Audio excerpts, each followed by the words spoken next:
तापत्यमानान् भुवि परं नाथमप्रेक्षमाणान् भुवनमान्येन च अन्येन दोष्णा भवतु भीर्मा इति नः सान्त्वयन्तम् प्रणतवान् प्राणिनां प्राणभूतं प्रणतिभिः प्रीणये पूर्णबोधम् तपो विद्या विरक्त्यादि सद्गुणोगाकरानहम् वादिराजगुरून् वन्दे हयग्रीवपदाश्रयान् मूकोऽपि यत्प्रसादेन मुकुन्दशयनायते राजराजायते रिक्तो राघवेन्द्रं तमाश्रये अनवद्यात्मचारित्रं वादिकद्योतभास्करम् विद्यामान्यगुरुं वन्दे विद्याविद्योतभास्वरम् तपस्वाध्यायशुश्रूषा कृष्णपूजारतं मुनिं विश्वेशमिष्टदं वन्दे परिव्राट्चक्रवर्तिनम् जन्माद्यस्य यतोऽन्वयादितरतश्चार्तेष्वभिज्ञस्वराट् तेने ब्रह्महृदाय आदिकवये मुह्यन्ति यं सूरयः तेजो वारिमृदां यथा विनिमयो यत्र त्रिसर्गो मृषा धाम्ना स्वेन सदा निरस्तकुहकं सत्यं परं धीमहि यं प्रव्रजन्तमनुपेतमपेतकृत्यं द्वैपायनो विरहकातर आजुहाव पुत्रेति तन्मयतया तरवोऽपि नेदुः तं सर्वभूतहृदयं मुनिमानतोऽस्मि निगमकल्पतरोर्गणितं फलं शुकमुखादमृतद्रवसंयुतं पिबत भागवतं रसमालयं मुहुरहो रसिका भुवि भावुकाः ಹರಿಕಥಾಮೃತಸಾರ ಗುರುಗಳ ಕರುಣದಿಂದಾಪನಿತು ಪೇಳುವೆ ಪರಮ ಭಗವದ್ಭಕ್ತರಿದನಾದರದಿ ಕೇಳುವುದು. ಶ್ರೀ ಗುರುಭ್ಯೋ ನಮಃ. ಹರಿ ಓಂ ಹರಿ ಓಂ ಹರಿ ಓಂ. ಆರಂಭದಲ್ಲಿ ಹರಿವಾಯು ಗುರುಗಳನ್ನು ಭಕ್ತಿಪೂರ್ವಕವಾಗಿ ನಮಸ್ಕರಿಸಿ ಕ್ಷೇತ್ರದ ಗುರುಗಳಾದಂಥ ಮುಖ್ಯ ಪ್ರಾಣದೇವರು ರಾಯರಲ್ಲಿ ಭಕ್ತಿಯಿಂದ ನಮಸ್ಕಾರವನ್ನು ಸಲ್ಲಿಸಿ ಇಂದಿನಿಂದ 7 ದಿನಗಳ ಕಾಲ ನಡೆಯುವ ಶ್ರೀಮದ್ ಭಾಗವತ ಜ್ಞಾನಯಜ್ಞ ನಿರ್ವಿಘ್ನವಾಗಿ ನಡೆಯಲಿ ಅಂತ ವಿಘ್ನೇಶ್ವರಾಂತರ್ಗತ ಭಾರತೀರಮಣ ಮುಖ್ಯ ಪ್ರಾಣಾಂತರ್ಗತ ವಿಶ್ವಂಭರ ರೂಪಿ ಪರಮಾತ್ಮ ಅಭಿನ್ನನಾದ ಲಕ್ಷ್ಮೀ ನರಸಿಂಹದೇವರಲ್ಲಿ ಪ್ರಾರ್ಥನೆಯನ್ನು ಸಲ್ಲಿಸಿ ಶ್ರೀಮದ್ ಭಾಗವತದ ಅನುವಾದವನ್ನು ಆರಂಭ ಮಾಡ್ತಾ ಇದ್ದೇವೆ. ಶ್ರೀಮದ್ ಭಾಗವತ ಗ್ರಂಥವನ್ನು ತಾವೆಲ್ಲ ಎಷ್ಟೋ ಬಾರಿ ಕೇಳಿರ್ತೀರಿ. ಆದರೂ ಆ ಗ್ರಂಥದ ವಿಶೇಷ ಏನು ಅಂದರೆ, ನೀವು ಎಷ್ಟು ಬಾರಿ ಕೇಳಿದರೂ ಕೂಡ ಮತ್ತೊಮ್ಮೆ ಕೇಳುವಾಗ ಇನ್ನೇನೋ ಒಂದು ಹೊಸ ವಿಷಯವನ್ನು ಕೇಳ್ತೀರಿ. ಯಾಕೆ ಅಂದರೆ ಅದು ನಿತ್ಯ ನೂತನ ಭಾಗವತ ಅನ್ನೋದು. ಅದನ್ನು ಎಷ್ಟು ಕೇಳಿದರೂ ಅದರಲ್ಲಿ ರಸ ಬತ್ತೋದಿಲ್ಲ, ಬತ್ತದಿರುವಷ್ಟು ರಸ ತುಂಬಿದೆ ಅಂತ ಹೇಳಿದ್ರೆ. ನಿಗಮ ಕಲ್ಪತರೋಹ ಗಳಿತಂಪಲಂ ಶುಕಮುಖಾದಮೃತದ್ರವ ಸಂಯುತಂ ಅಂತ. ನಿಗಮ ಅಂದರೆ ವೇದ. ಈ ವೇದ ಎನ್ನುವಂಥ ಕಲ್ಪವೃಕ್ಷದಲ್ಲಿ ಬಿಟ್ಟ ಒಂದು ಮಾವಿನ ಹಣ್ಣು ಯಾವುದು ಅಂದರೆ ಭಾಗವತ ಅನ್ನುವ ಹಣ್ಣು. ಅದು ಹಣ್ಣು ಬಹಳ ರುಚಿ ಬರುವುದು ಯಾವಾಗ ಅಂದರೆ, ಗಿಡದಲ್ಲಿ ಕಾಯಿದ್ರೂ ಕೂಡ ಕಾಯಿಗೆ ಗಿಣಿ ಬಂದು ಕುಕ್ಕಿದ್ರೆ ಅದು ತಿಂದು ಹೋದರೆ, ಕಚ್ಚಿದರೆ ಒಳ್ಳೆ ರಸ ತುಂಬುತ್ತಂಥದ್ರಲ್ಲಿ. ಹಾಗೆ ಈ ಭಾಗವತ ಅನ್ನುವ ಮಾವಿನ ಹಣ್ಣನ್ನು ಮೊದಲು ಕಚ್ಚಿದ ಗಿಣಿ ಯಾವುದು ಅಂದರೆ ಶುಕಾಚಾರ್ಯರು ಎನ್ನುವಂಥ ಗಿಣಿ ಅಂತೆ.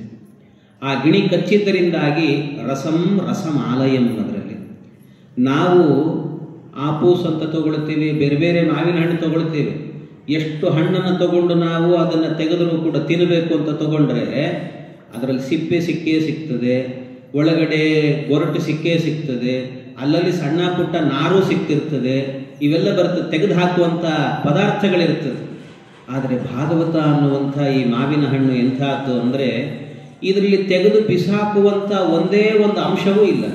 ರಸಂ ರಸಮಾಲಯಂ ಅಂತ, ಎಷ್ಟು ತಿಂದರೂ ಕೂಡ ತಿನ್ನಬೇಕು ಅಂತ ಅನ್ನಿಸುವಂತಹ ರಸ ತುಂಬಿದಂತಹ ಒಂದು ಹಣ್ಣು ಅಂದರೆ ಈ ಭಾಗವತ ಅನ್ನುವಂಥ ಹಣ್ಣು. ಆ ಹಣ್ಣನ್ನು ಸವಿದಷ್ಟು ಸವಿಬೇಕು. ಆದ್ದರಿಂದ ಮುಹುರಹೋ ರಸಿಕಾಹ ಭುವಿ ಭಾವುಕಾಹ, ಭಾವುಕರಾಗಿ ರಸಿಕರಾಗಿ ಈ ಹಣ್ಣನ್ನು, ಎಂಥ ರಸಿಕತೆ ಅಂದರೆ ಧಾರ್ಮಿಕವಾದಂಥ ರಸಿಕತೆ, ಧರ್ಮದ ರಸಿಕತೆ ಬಂದು ಇದನ್ನು ಸವಿಬೇಕು ಅಂತ ಹೇಳ್ತಾರೆ. ಅಂಥ ದಿವ್ಯವಾದಂಥ ಹಣ್ಣಿದು ಅಂತ ಆರಂಭದಲ್ಲಿ ಹೇಳಿದ್ದಾರೆ.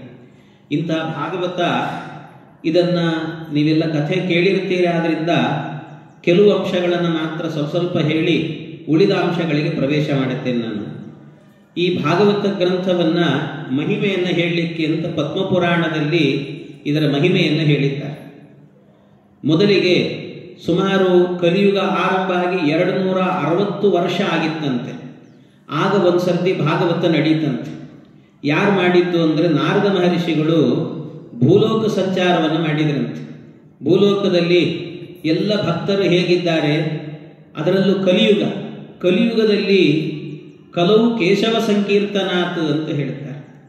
ಕಲಿಯುಗದಲ್ಲಿ ಕೇವಲ ಭಕ್ತಿಯಿಂದ ಭಗವಂತನ ನಾಮಸ್ಮರಣೆ ಮಾಡಿದರೆ ಸಾಕಂತೆ, ಅಷ್ಟು ಫಲ ಇದೆ, ದೊಡ್ಡ ಫಲ ಇದೆ ಅಂತೆ.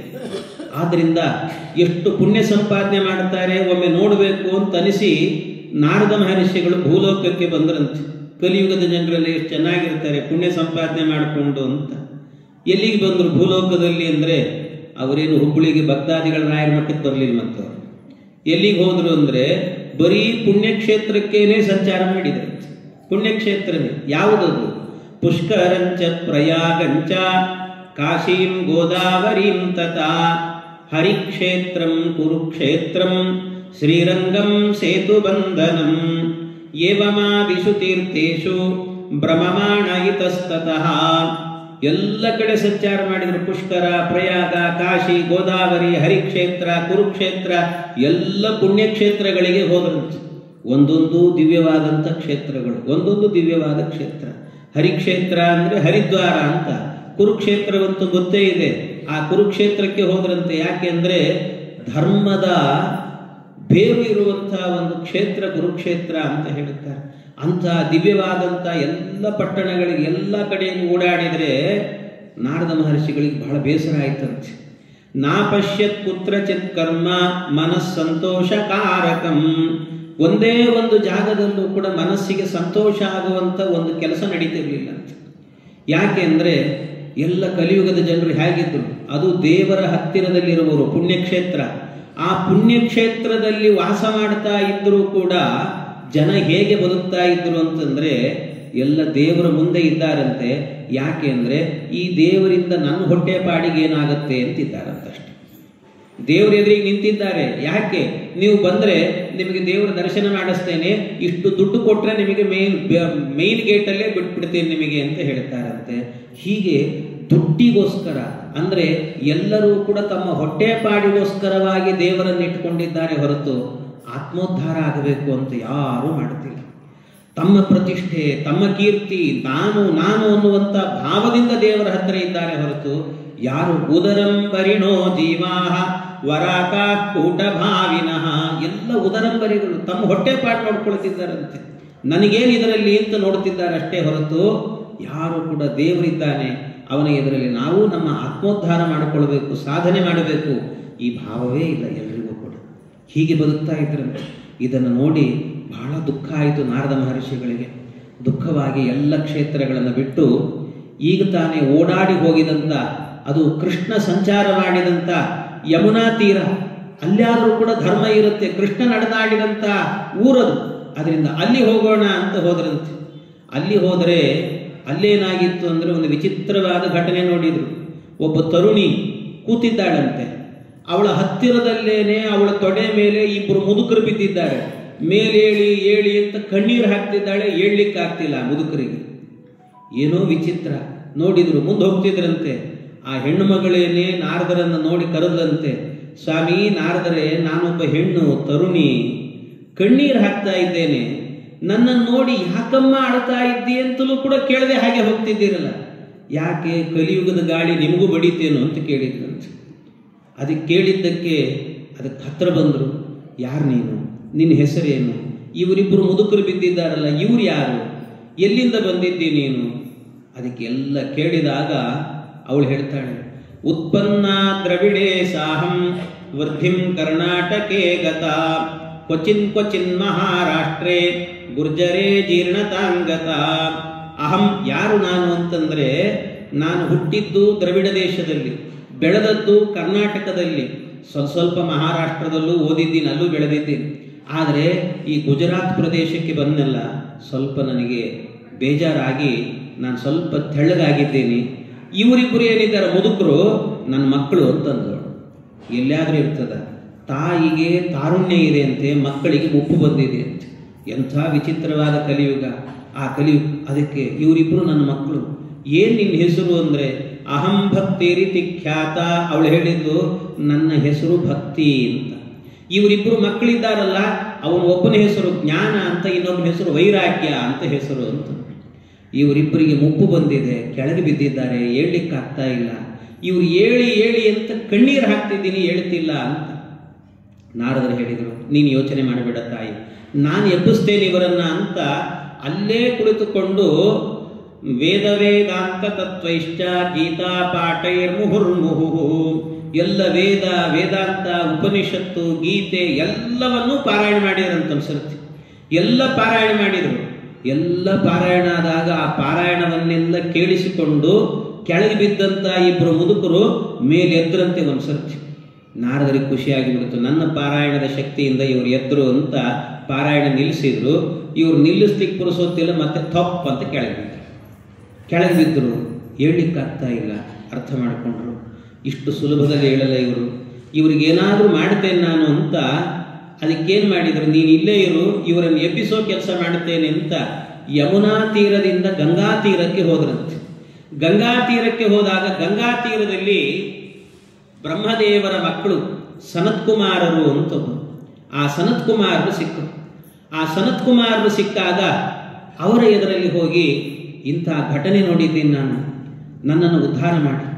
ಯಾಕೆ ಆ ಜ್ಞಾನ ಭಕ್ತಿ ವೈರಾಗ್ಯರಿಗೆ ತಾರುಣ್ಯ ಬರಬೇಕು, ಮತ್ತೆ ಏಳಬೇಕು, ಕುಣಿಬೇಕು, ಅವರು ಆ ರೀತಿ ಅನುಗ್ರಹ ಆಗಬೇಕು. ಅದಕ್ಕೆ ಏನು ಮಾಡಬೇಕು?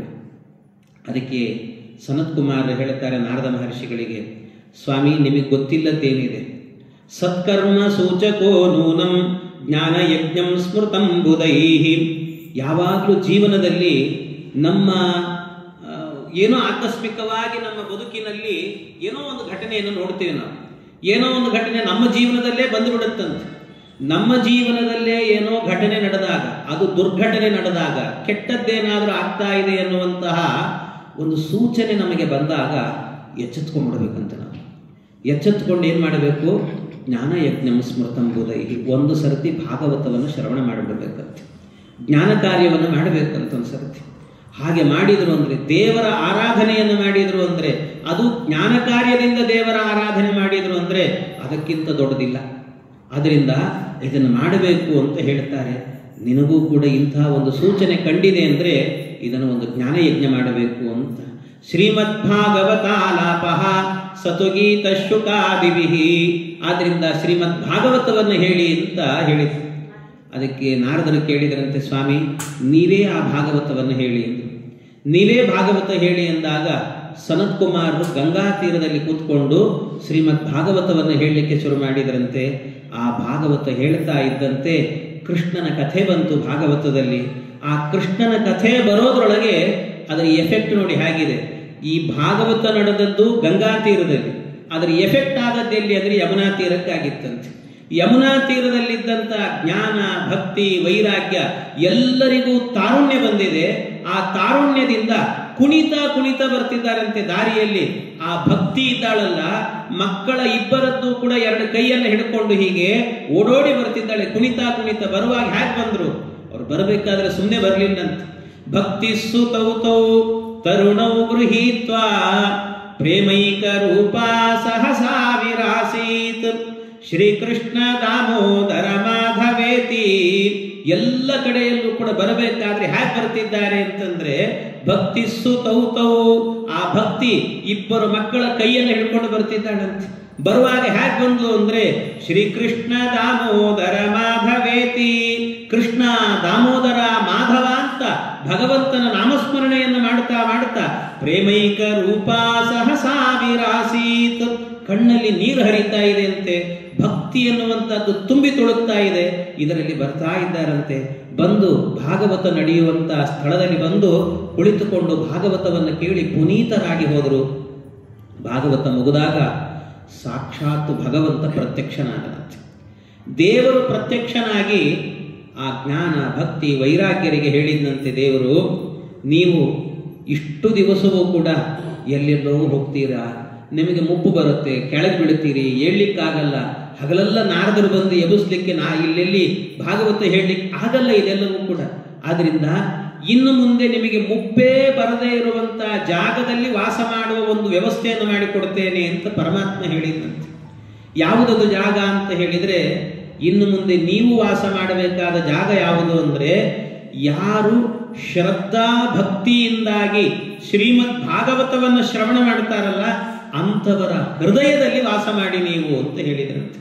ಆವತ್ತಿನಿಂದಲೂ ಕೂಡ ಜಗತ್ತಿನಲ್ಲಿ ಒಂದು ಫಲ ಅಂತ ಬಂತು. ಭಾಗವತ ಶ್ರವಣ ಮಾಡೋದಕ್ಕೆ ಏನು ಫಲ ಅಂತ ಕೇಳಿದರೆ, ಯಾರು ಭಾಗವತವನ್ನು ಶ್ರವಣ ಮಾಡ್ತಾರಲ್ಲ ಅವರಿಗೆ ಜ್ಞಾನ ಭಕ್ತಿ ವೈರಾಗ್ಯ ಇದೇ ಅವರ ಹೃದಯದಲ್ಲಿ ಬಂದು ಕೂತ್ಕೊಳ್ಳುತ್ತಂತೆ. ಆದ್ದರಿಂದ ಇದು ಬಹಳ ದೊಡ್ಡದು. ನಾವು ಬಂದದ್ದೇ ಅದಕ್ಕೆ, ಜೀವ ಬಂದದ್ದೇ ಜ್ಞಾನ ಭಕ್ತಿ ವೈರಾಗ್ಯವನ್ನು ಪಡೀಲಿಕ್ಕೆ. ಅದನ್ನು ಪಡೆದಾಗಲೇನೆ ಭಗವಂತನ ಬಳಿಗೆ ಹೋಗಲಿಕ್ಕೆ ಸಾಧ್ಯ, ಇಲ್ಲದಿದ್ರೆ ಹೋಗಲಿಕ್ಕೆ ಸಾಧ್ಯ ಇಲ್ಲ.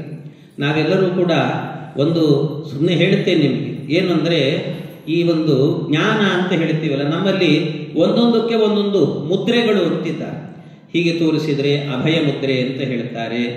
ಹೀಗೆ ಈ ತೋರು ಬೆರಳು ಮತ್ತು ಹೆಬ್ಬೆರಳು ಎರಡನ್ನು ಜೋಡಿಸಿಬಿಟ್ಟು ಹೀಗೆ 3 ಬೆರಳನ್ನು ಮೇಲೆ ಮಾಡಿದರೆ ಇದನ್ನು ಜ್ಞಾನ ಮುದ್ರೆ ಅಂತ ಕರೀತಾರೆ. ಮಧ್ವಾಚಾರ್ಯ ಹೇಗಿದ್ದಾರೆ, ಅಲ್ಲಿ ಒಂದು 2 ಬೆರಳನ್ನು ಹಿಡ್ಕೊಂಡಿದ್ದಾರೆ ಮಧ್ವಾಚಾರ್ಯ. ಅದು ಒಂದಾಯಿತು, ಸ್ವತಂತ್ರಂ ಅಸ್ವತಂತ್ರಂಚ ದ್ವಿವಿಧಂ ತತ್ವವಿಷ್ಯತೆ ಅಂತ. ಇನ್ನೊಂದು ಮಧ್ವಾಚಾರ್ಯರ ಮೂಲ ರೂಪವನ್ನು ಹೇಗೆ ಚಿಂತನೆ ಮಾಡಬೇಕು ಅಂದರೆ, ಈ ಜ್ಞಾನ ಮುದ್ರೆಯನ್ನು ಹಿಡಿದು ಕೈಯಲ್ಲಿ ಬ್ರಹ್ಮಸೂತ್ರ ಭಾಷ್ಯವನ್ನು ಹಿಡಿದಿರುವಂಥ ರೂಪವನ್ನು ಚಿಂತನೆ ಮಾಡಬೇಕಂತೆ ಮಧ್ವಾಚಾರ್ಯರು. ಏನು ಈ ಜ್ಞಾನ ಮುದ್ರೆ ಅರ್ಥ ಏನು ಅಂದರೆ, ಜ್ಞಾನ ಮುದ್ರೆ ಅಂದರೆ ಇದರಲ್ಲಿ ಈ ತೋರು ಬೆರಳಿದೆ ಅಲ್ವಾ, ಈ ತೋರು ಬೆರಳು ಅಂತ ಹೇಳಿದರೆ ಇದು ಜೀವ ಅಂತ ಅರ್ಥ. ಹೆಬ್ಬೆರಳು ಅಂದರೆ ಇದು ಭಗವಂತ ಅಂತ ಅರ್ಥ. ಭಗವಂತನ ಬಳಿಗೆ ಜೀವ ಹೋಗುವ ಮಾರ್ಗ ಯಾವುದು ಅಂದರೆ ಜ್ಞಾನ ಮಾರ್ಗ. ಜ್ಞಾನದಿಂದಲೇನೆ, ಜ್ಞಾನೇನೈವ ಪರಂ ಪದಂ, ಆ ಜ್ಞಾನದಿಂದಲೇನೆ ಭಗವಂತನನ್ನು ಸೇರಬೇಕು, ಮತ್ತೆ ಯಾವುದರಿಂದಲೂ ಸಾಧ್ಯ ಇಲ್ಲ. ಆದ್ದರಿಂದ ಜ್ಞಾನ ಮಾರ್ಗವೇ ಬೇಕಂತೆ. ಈ ಜೀವ ಹೀಗೆ ಕೆಳಗೆ ಬಾಗಬೇಕು, ಅಂದರೆ ಜೀವನದಲ್ಲಿ ಬಗ್ಗಿ ಬದುಕಿದರೆ ಮಾತ್ರ ಭಗವಂತನ ಕಡೆಗೆ ಹೋಗ್ತಾನೆ. ಇವು ನೇರವಾಗಿ ನಿಂತ ಅಂದರೆ ದೇವರ ಹತ್ರಕ್ಕೆ ಹೋಗಲ್ಲ. ಆದ್ರಿಂದ ಬಾಗಿ ಬದುಕುವುದನ್ನು ಕಲಿಬೇಕಂತೆ. ಬಾಗೋದು ಅಂದ್ರೆ ಏನು, ಜ್ಞಾನಕ್ಕೆ ಬಾಗಬೇಕು ಅಂತ. ಎಲ್ಲೆಲ್ಲೋ ಬಾಗೋದಲ್ಲ, ಜ್ಞಾನಕ್ಕೆ ಬಾಗಬೇಕು. ಈ ಜೀವನಿಗೆ ಈ ಜ್ಞಾನ ಬರಬೇಕು ಅಂತ ಆದ್ರೆ ಏನು ಮಾಡಬೇಕು ಅಂದ್ರೆ, ಅವನಿಗೆ 3 ಬರಬೇಕು. ಈ ವೈರಾಗ್ಯ ಬರಬೇಕಲ್ಲ, ದೇವರ ಕಡೆಗೆ ಹೋಗಬೇಕು ಅನ್ನುವಂತಹದ್ದು ಅವನಿಗೆ 3 ಬರಬೇಕಂತೆ. ಆ 3 ಬರಬೇಕು ಅಂದ್ರೆ ಮೊದಲು 3 ಹೋಗಬೇಕು. ಯಾವುದು 3 ಹೋಗಬೇಕು ಅಂದ್ರೆ ಅವಿದ್ಯ, ಕಾಮ, ಕರ್ಮ ಅಂತ. ಅವಿದ್ಯ ಅಂದ್ರೆ ಓದಬಾರ್ದನ್ನು ಓದೋದು. ಅದರಿಂದ ಏನಾಗುತ್ತೆ ಅಂದ್ರೆ ಮನುಷ್ಯನಿಗೆ ಕಾಮ, ಅದು ಬೇಕು ಇದು ಬೇಕು ಎನ್ನುವಂಥ ಬಯಕೆ ಹುಟ್ಟುತ್ತೆ. ಈ ಬಯಕೆ ಹುಟ್ಟಿದಾಗ ತನಗೆ ಬೇಕು ಅನ್ನುವುದು ಸಿಗದೇ ಇದ್ದಾಗ ಅದಕ್ಕೇನು ಮಾಡ್ತಾನೆ, ಕರ್ಮ, ಕೆಟ್ಟ ಕರ್ಮವನ್ನು ಮಾಡ್ತಾನೆ. ಇದರಿಂದ ಈ ಜೀವ ಏನಾಗ್ತಾನೆ, ದುರಹಂಕಾರಿಯಾಗಿ ನೆಟ್ಟಿಗೆ ನಿಂತು ಬಿಡ್ತಾನೆ, ದೇವರ ಕಡೆಗೆ ಸಾಗಲ್ಲ. ಅದಕ್ಕೇನಾಗಬೇಕು, ಈ 3 ಹೋಗಬೇಕು. 3 ಹೋಗಬೇಕು ಅಂದರೆ ಏನಾಗಬೇಕು, 3 ಬರಬೇಕಂತೆ. ಯಾವುದು 3 ಬರಬೇಕು ಅಂದರೆ ಜ್ಞಾನ ಭಕ್ತಿ ವೈರಾಗ್ಯ, ಈ 3 ಬರಬೇಕು. ಈ 3 ಬಂತು ಅಂದರೆ ಮೊದಲು ಜ್ಞಾನ, ಒಬ್ಬ ವ್ಯಕ್ತಿಯ ಬಗ್ಗೆ ಸರಿಯಾದ ತಿಳುವಳಿಕೆ, ದೇವರ ಬಗ್ಗೆ ಸರಿಯಾದ ತಿಳುವಳಿಕೆ ಬಂತು ಅಂದರೆ ಅದರಿಂದ ಭಕ್ತಿ ತಾನೇ ಬರುತ್ತದಂತೆ. ನಾವು ನಮ್ಮ ಶಾಲೆಯಲ್ಲಿ ನಮಗೆ ಯಾರಾದರೂ ಗುರುಗಳು ಚೆನ್ನಾಗಿ ಪಾಠ ಮಾಡ್ತಾರೆ ಅಂತ ಆದರೆ ಅವ್ರ ಪಾಠ ನಮಗೆ ಬಹಳ ಚೆನ್ನಾಗಿ ಅರ್ಥ ಆಗತ್ತೆ ಅಂದರೆ, ಅವರು ಬಂದು ನಮ್ಮ ಎದುರಲ್ಲಿ ನಿಂತರು ಅಂದರೆ ನಮಗೆ ಗೊತ್ತಿಲ್ಲದೆ ಆಟೋಮೆಟಿಕ್ ಆಗಿ ಚೇರಲ್ಲಿ ಕೂತವ್ರು ಎದ್ದು ನಿಂತ್ಕೊಳ್ತೀವಿ ನಾವು ಒಂದ್ಸರ್ತಿ. ಯಾಕೆ ಅಂದರೆ ಅವರ ಜ್ಞಾನವನ್ನು ನೋಡಿ ಅವರ ಬಗ್ಗೆ ನಮಗೊಂದು ಭಕ್ತಿ ಹುಟ್ಟುತ್ತಂತೆ. ಆ ಭಕ್ತಿಯಿಂದ ಮೇಲೆದ್ದು ನಿಲ್ತೇವೆ. ಈ ಭಕ್ತಿ ಹುಟ್ಟಿತು ಅಂದಾಗ ಆಗ ಏನಾಗುತ್ತೆ ಅಂದರೆ ಜ್ಞಾನ ಭಕ್ತಿ, ಆಮೇಲೆ ಆ ಭಕ್ತಿ ಪರಿಪಕ್ವವಾದಾಗ ನಮಗೆ ಗೊತ್ತಾಗತ್ತೆ ನಮ್ದೇನೂ ಇಲ್ಲಪ್ಪ. ಸಾಮಾನ್ಯ ಈಗಲೇ ಮನುಷ್ಯನಿಗೆ 50-60 ವರ್ಷ ದಾಟಿತು ಅಂದರೆ ಮೈಯಲ್ಲಿ ಏನಿಲ್ಲ, ಯಾವಾಗ ಏನಾಗ್ತದೋ ಗೊತ್ತಿಲ್ಲ ಅಂತ ಅನಿಸ್ಬಿಟ್ಟಿರ್ತದೆ. ಆಗಲೇ ಅನಿಸ್ಬಿಟ್ಟಿರ್ತದೆ ಇಂಥದ್ದೆಲ್ಲ. ಹಾಗಾಗಿ ಯಾವಾಗೇನು ನಮ್ದೇನೂ ಇಲ್ಲ, ಆ ವೈರಾಗ್ಯ ಬರ್ತದಂತೆ. ಜ್ಞಾನ ಭಕ್ತಿ ವೈರಾಗ್ಯಗಳು ಬಂದಾಗ ಜೀವ ತಾನೇ ಬಾಗುತ್ತಾನಂತೆ ಭಗವಂತನ ಕಡೆಗೆ. ಇದೇ ಜ್ಞಾನ ಮುದ್ರೆ, ಇದೇ ಭಗವಂತನ ಕಡೆಗೆ ಸಾಗುವ ಮಾರ್ಗ. ಆದ್ದರಿಂದ ಜ್ಞಾನದಿಂದಲೇನೆ ಮೋಕ್ಷ ಅಂತ ಹೇಳ್ತಾರೆ. ಹಾಗಾಗಿ ಪರಮಾತ್ಮನ ತತ್ವಜ್ಞಾನ ಬೇಕು. ಅದರಿಂದ ಯಾರು ಭಗವಂತನ ತತ್ವಜ್ಞಾನವನ್ನು ಪಡೀತಾರಲ್ವ, ಅದು ಭಾಗವತದಿಂದ ಪಡೀತಾರಲ್ಲ, ಅಂಥವರಿಗೆ ಸಿಗುವ ಫಲ ಏನು ಅಂದರೆ ಜ್ಞಾನ ಭಕ್ತಿ ವೈರಾಗ್ಯ, ಈ ಫಲ ಎನ್ನುವಂಥದ್ದು ಸಿಗುತ್ತೆ. ಆದ್ದರಿಂದ ಮೊದಲು ಭಾಗವತವನ್ನು ಕೇಳಬೇಕಾದ್ರೆ ಅದರ ಫಲ ಏನು ಅಂತ ತಿಳಿಬೇಕಲ್ವ, ಅದಕ್ಕೋಸ್ಕರ ಫಲವನ್ನು ಹೇಳಿ. ಆಮೇಲೆ ಫಲ ಆಯಿತು, ಇನ್ನೊಂದು ಫಲವು ಹೇಳಿದ್ದಾರೆ. ಇನ್ನೊಂದೇನು ಅಂದರೆ ಒಬ್ಬ ಬ್ರಾಹ್ಮಣ ಇದ್ದಂತೆ, ಆತ್ಮದೇವ ಅಂತ ಹೆಸರು. ಅವನಿಗಿಬ್ಬರು ಮಕ್ಕಳು, ದುಂದುಕಾರಿ ಮತ್ತು ಇನ್ನೊಬ್ಬ ಗೋಕರ್ಣ ಅಂತ. ದುಂದುಕಾರಿ ಗೋಕರ್ಣರಲ್ಲಿ ಗೋಕರ್ಣನನ್ನು ವಿದ್ಯಾಪೀಠಕ್ಕೆ ಕಳಿಸಿದಂತೆ ಅಧ್ಯಯನ ಮಾಡಲಿಕ್ಕೆ. ಆದರೆ ಮತ್ತೊಬ್ಬ ಮಗ ಇದ್ನಲ್ಲ ದುಂದುಕಾರಿ, ಅವನನ್ನು ಮನೆಯಲ್ಲಿರು, ನೀನು ಲೌಕಿಕವನ್ನು ಅಧ್ಯಯನ ಮಾಡುವಂತೆ ಅಂತ ಮನೆಯಲ್ಲಿ ಇಟ್ಟುಕೊಂಡ. ಆದರೆ ದುಂದುಕಾರಿ ಏನಾದ ಅಂದರೆ ಪರಮ ನೀಚನಾಗಿ ಬೆಳೆದಂತೆ. ಮನೆಯಲ್ಲಿ ಬೆಳೆದದ್ದು ಅಂದರೆ ಎಲ್ಲಿಯಾದರೂ ಹೊರಗಡೆ ಹೋದರೆ ಸಾಕಂತೆ. ಯಾರಾದರೂ ಬ್ರಾಹ್ಮಣರು, ಪಾಪ ಬ್ರಾಹ್ಮಣರ ವೃತ್ತಿ ಏನಿರುತ್ತೆ ಹೇಳಿ, ಎಲ್ಲೋ ಒಂದು ಕಡೆಯಲ್ಲಿ ಏನೋ ಶ್ರಾದ್ದ ಮಾಡಿಸ್ತಿರ್ತಾರೆ. ಯಾಕೆ ಅಂದರೆ ಶ್ರಾದ್ದ ಮಾಡಿಸಿದ ಮೇಲೆ ಒಂದು 10 ರೂಪಾಯಿ ದಕ್ಷಿಣೆ ಕೊಡ್ತಾರೆ ಅಂತ. ಒಂದು ಮದುವೆ ಮುಂಜುವೆ ಮಾಡಿಸ್ತಿರ್ತಾರೆ. ಯಾಕೆ ಮಾಡಿಸ್ತಿರ್ತಾರೆ ಅಂದರೆ ಅವ್ರಿಗೆ ಮುಂದೊಂದು ದಕ್ಷಿಣೆ ಕೊಡ್ತಾರೆ, ಉಪಜೀವನ ಅಂತ. ಅಂತಹ ಬ್ರಾಹ್ಮಣರಿಗೆ ಹೋಗೋದು, ಇಲ್ಲಿ ನೀವು ಶ್ರಾದ್ದ ಮಾಡಿಸ್ತಿದ್ದೀರಿ, ನಿಮ್ಮ ಮನೆಯಲ್ಲಿ ಇನ್ನೊಂದು ಶ್ರಾದ್ದ ತಯಾರಾಗಿದೆ ಅಂದರೆ ನಿಮಗೆ ಮೈಲಿಗೆ ಬಂದಿದೆ ಅಂತ ಹೇಳ್ಬಿಡೋದು. ಅವ್ರು ಬಿಟ್ಟು ಓಡ್ ಹೋಗ್ಬೇಕು. ನೋಡಿದ್ರಲ್ಲಿ ಏನೂ ಇಲ್ಲ. ಇನ್ನು ಉಪನಯನ ಮದುವೆ ಅಂತ ಮಾಡ್ತಿರ್ತಾರೆ. ಮದುವೆ ಅಂತ ಮಾಡ್ತಾ ಇದ್ರೆ ಸಂಭ್ರಮದಲ್ಲಿ ಎಲ್ಲರೂ ಇದ್ದಾಗ ನೀವಿಷ್ಟು ಸಂಭ್ರಮ ಪಡ್ತಾ ಇದ್ದೀರಿ, ನಿಮಗೆ ಅಲ್ಲಿ ಮೈಲಿಗೆ ಬಂದಿದೆ ಅಂತ ಹೇಳಿಬಿಡೋದು. ಮದುವೆ ಉಪನಯನ ಇಂಥ ದೊಡ್ಡ ಸಂಭ್ರಮದಲ್ಲಿದ್ದಾಗ ಇಂಥ ಅಪಶಕುನದ ಮಾತುಗಳನ್ನು ಆಡಬಾರದಂತೆ, ದೊಡ್ಡ ಪಾಪ ಅದು ಅಂತ ಹೇಳ್ತಾರೆ. ಇಂಥದ್ದೆಲ್ಲ ಮಾಡಿದ್ರಂತೆ.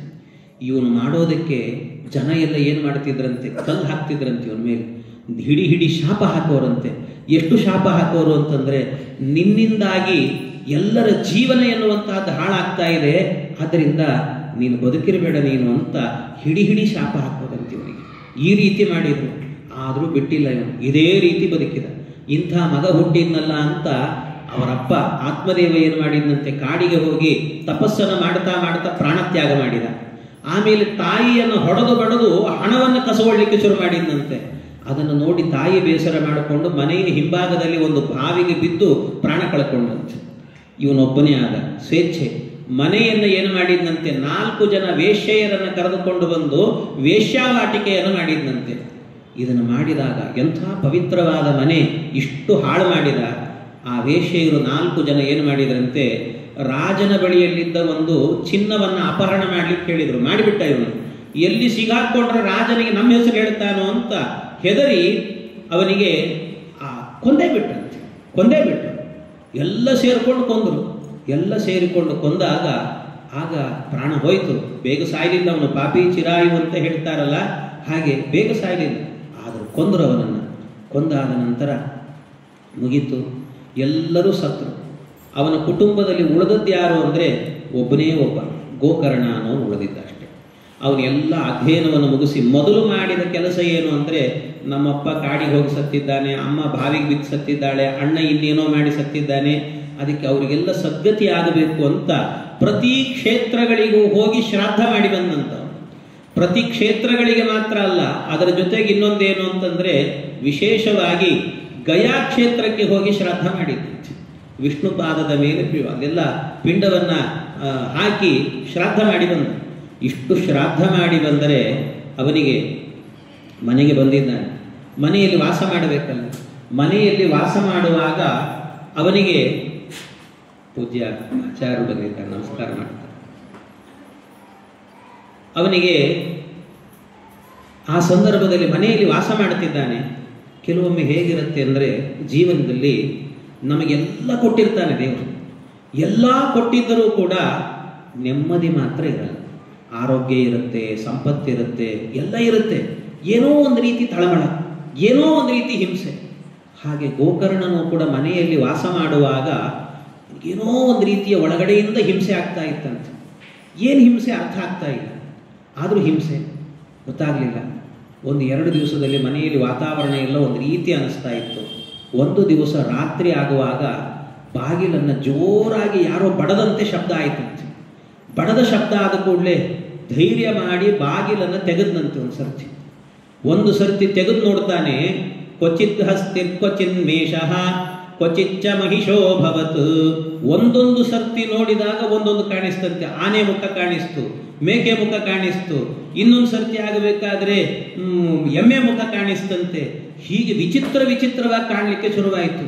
ಏನೇನೋ ಕಾಣ್ತಾ ಇದೆ, ಏನಿದು ವಿಚಿತ್ರ ಅಂತ ನೋಡ್ತಾನೆ.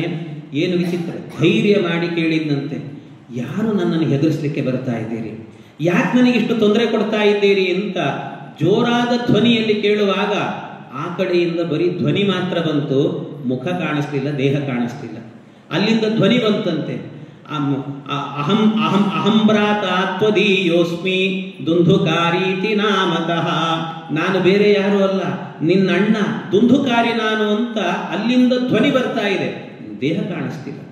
ಯಾಕೆ ಅಂದರೆ ಅವನು ಹೇಳ್ತಾನೆ, ತಮ್ಮ ಗೋಕರ್ಣ, ನಾನು ಸತ್ತು ಹೋಗಿದ್ದೇನೆ, ನನಗೆ ಪ್ರೇತ ಜನ್ಮ ಬಂದಿದೆ. ಈ ಪ್ರೇತ ಜನ್ಮ ಅನ್ನೋದು ಎಷ್ಟು ಹಿಂಸೆ ಇರುತ್ತೆ ಅಂದರೆ, ನೀರಡಿಕೆ ಆಗತ್ತೆ, ನೀರು ಕುಡಿಲಿಕ್ಕಾಗಲ್ಲ, ನನಗೆ ಹಸಿವಾಗತ್ತೆ, ಊಟ ಮಾಡಲಿಕ್ಕಾಗಲ್ಲ, ಇಂಥ ಒಂದು ವಿಚಿತ್ರವಾದಂಥ ವೇದನೆ ಆಗತ್ತೆ. ಈ ಜನ್ಮದಿಂದ ನನಗೆ ಪಾರು ಮಾಡಬೇಕು, ನನ್ನ ಕುಟುಂಬದಲ್ಲಿ ಉಳಿದವನು ನೀನೊಬ್ಬನೇ, ಆದ್ದರಿಂದ ನನ್ನನ್ನು ಉದ್ಧಾರ ಮಾಡಬೇಕು ಅಂತ ನಿನ್ನಲ್ಲಿ ಕೇಳಲಿಕ್ಕೆ ಬಂದಿದ್ದೇನೆ ಅಂತಂದ.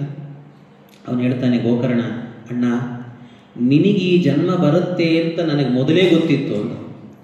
ಈ ಜನ್ಮ ನಿನಗೆ ಬರುತ್ತೆ ಅಂತ ಮೊದಲೇ ಗೊತ್ತಿತ್ತು. ಹೇಗೆ ಅಂದರೆ, ನೀನು ಮಾಡಿದ ಪಾಪ ಅಂತದಲ್ಲ. ಹೌದು ಅಂದ ಅವನು. ಹೌದು, ನಾನು ಮಹಾ ಪಾಪವನ್ನು ಮಾಡಿದ್ದೀನಿ, ಅದಕ್ಕೆ ಬಂದಿದೆ. ಆದರೂ ನಾನು ನಿನಗೆ ಗಯಾ ಕ್ಷೇತ್ರಕ್ಕೆ ಹೋಗಿ ಪಿಂಡ ಪ್ರದಾನ ಮಾಡಿ ಶ್ರಾದ್ದ ಮಾಡಿ ಬಂದಿದ್ದೇನೆ. ತತ್ಕಥಂ ನೈವ ಮುಕ್ತೋಸಿ. ಆದರೂ ನಿನಗೆ ಯಾಕಪ್ಪ ಮೋಕ್ಷ ಆಗಲಿಲ್ಲ ಇನ್ನೂ ಕೂಡ? ಇನ್ನೂ ಅದೇ ಜನ್ಮದಲ್ಲಿ ಇದೆಯಲ್ಲ, ಯಾಕೆ ಅಂತ ಕೇಳಿದ. ಯಾಕೆ ಅಂತ ಕೇಳುವಾಗ ಆ ಕಡೆಯಿಂದ ಅವನು ಹೇಳ್ತಾನೆ, ತಮ್ಮ ಗೋಕರ್ಣ, ನೀನು ಒಂದು ಬಾರಿ ಹೋಗಿ ಗಯಾ ಶ್ರಾದ್ದ ಮಾಡಿ ಬಂದಿದ್ದೀ. ಒಂದು ಬಾರಿ ಅಲ್ಲ, ಇನ್ನೂ 100 ಸರ್ತಿ ನೀನು ಗಯಾ ಶ್ರಾದ್ದ ಮಾಡಿದರೂ ಕೂಡ ಗಯಾ ಶ್ರಾದ್ದ ಶತೇನಾಪಿ ಮುಕ್ತಿರ್ಮೇ ನ ಭವಿಷ್ಯತಿ.